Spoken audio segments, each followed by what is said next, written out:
Hello, my name is Elizabeth Wynne, and I am happy to share with you the research conducted with my colleagues Joanna Coase, John Rose, Philip Kinghorn, and Terry Flynn on values for the IceCap Supportive Care Measure, IceCap SEM, for use in economic evaluation at end of life.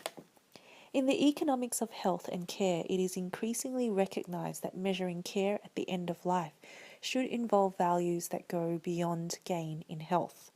A more valuable measure should cover issues that are universally important to a person. Such a measure based on the capability approach has been recently developed, the IceCap SEM. The measure has 7 attributes or domains. These were choice, having a say, love and affection, being with people who care about you, freedom from physical suffering, freedom from emotional suffering, having dignity, having help and support, and being prepared. Each attribute had 4 levels ranging from having none of the attribute to having it most of the time. Economics requires that these measures are to be valued. The reason is not all aspects of a measure are equally important. Take the following example. The same response, such as strongly agree to the following statements, does not say how important I am free from pain or I enjoy the canteen food are relative to each other for a person. Valuing measures can take this into account. However, there are a number of challenges in conducting valuations. In particular, whose values should we use? Should we favour values from the general public because they bear the cost of decisions about the allocation of health resources?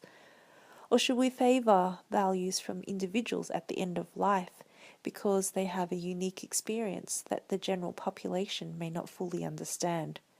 A large concern, however, is that the task may be physically and emotionally challenging for those at the end of life.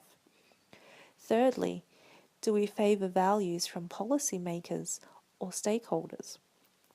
Because these groups are so different, we need to think about how we elicit values from each of these groups.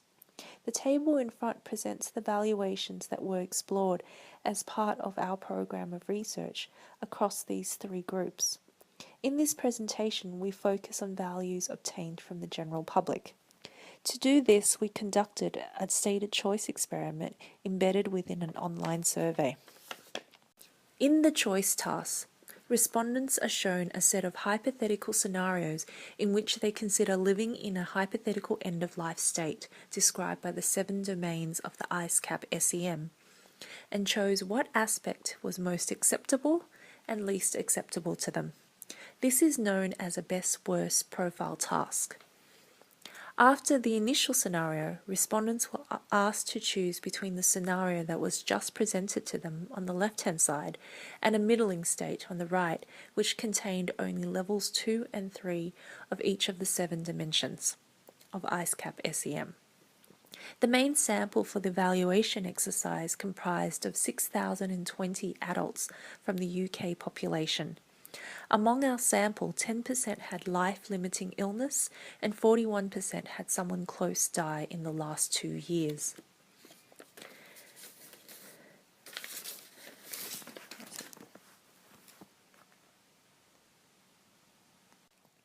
The analysis of the choice task generated 2 tariff scores for the IceCap SEM.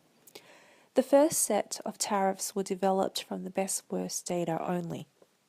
The tariffs are presented in this figure, provide off-the-shelf scores that can be used to value a person's capability value for the end of life by summing the person's levels across each attribute, where level 1 represents no capability on an attribute and level 4 full capability.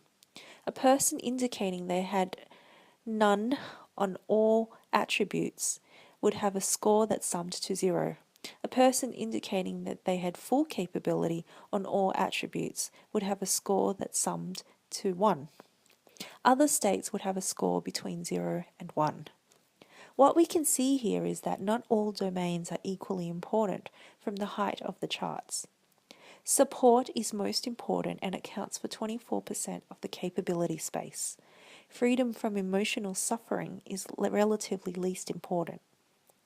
A second set of tariffs was also developed from combining the information from the best-worst task and the binary task afterwards. This tariff is much more complex and nuanced, and for a detailed discussion of the findings, please refer to the papers published in Social Science and Medicine. Finally, we would like to acknowledge the support of the European Research Council in the study, and also the feedback of the many of our colleagues. We hope you enjoyed this presentation, and thank you for watching.